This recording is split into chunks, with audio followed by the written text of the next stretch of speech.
start by just using my 15 blade, and I'm just going to scoop out the inside corners.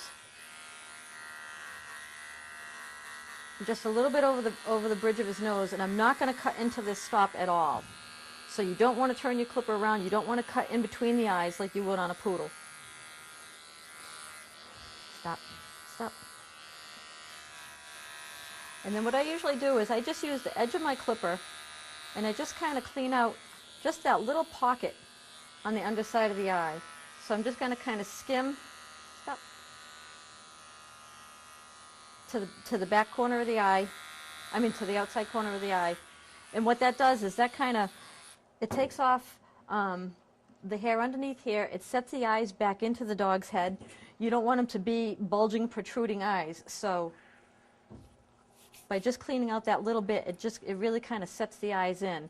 And Bichons, a lot of times I call it that bad boy look, because they have almost like this little bit of a like a V. It's almost evil. Yeah, you know? it gives them just a really fresh face.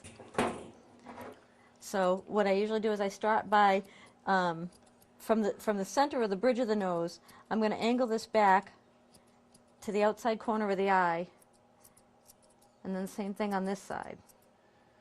And the breed standard on this particular head calls for it to be round yet broad. So you want to make sure you don't do this when you do the dog's head, you don't make it too tight and a little bitty round circle that doesn't balance out with the rest of the dog's body, because they should have a broad head, and that's one of the main characteristics with the Bichon. When you see them and see their expression, you know it's a Bichon coming towards you. So with this guy, because he is so big in body, even though proportionally he's pretty good, we can't make this head too short because it wouldn't balance out with the rest of the body. So for him, his head's going to be a little bit fuller than we would do on a lot of the pet trims, just because we're trying to balance him out with the structure of the rest of the dog. Okay, now the way I usually do my Bichon heads, once I set those eyes in, then I'm going to comb all of this down, and from the outside corner of the ear, I'm just going to come straight across to the outside corner of this ear.